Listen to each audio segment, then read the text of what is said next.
اللہ تعالیٰ کو غیرت اس وقت آتی ہے سب سے زیادہ جب انسان کے اوپر ظلم ہوتا ہے۔ قوم لوط کو دیکھیں،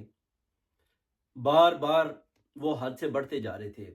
کئی دفعہ اللہ تعالیٰ کی ذات نے ان کو معاف کیا، مگر وہ باز نہیں آ رہے تھے۔ شریعت میں بھی اس کے مطابق بھی وہ باز نہیں آ رہے تھے۔ پھر اللہ تعالیٰ کی ذات نے بولا جی اڑا کے رکھ دیں ان کو، تو آپ کے سامنے ہے پھر قوم لوط کو کیسے اڑایا گیا۔ اس کے بعد جو قوم سمود ہے وہ دیکھیں آپ، انہوں نے پہاڑ کاٹ کر جو اپنے گھر بنا دیے، بڑی عظیم قوم تھی۔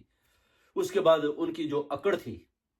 وہ اس قدر زیادہ تھی کہ اللہ تعالیٰ نے ان کو بھی بولا جی کہ ان کو بھی اڑا کے رکھ دیں، کیونکہ اللہ تعالیٰ کو ایک تو اکڑ پسند نہیں، دوسرا جو جس چیز کو بھی وہ اپنا قرآن اور سنت کے تحت بار بار وہ انہوں نے فرمایا کہ جناب اللہ تعالیٰ کا جو حکم ہے یہ کام کرنا ہے، یہ نہیں کرنا، تو اگر آپ اس پر باز نہیں آتے تو پھر ڈیفینیٹلی اس کی سزا تو آپ کو ملے گی، جیسے قوم لوط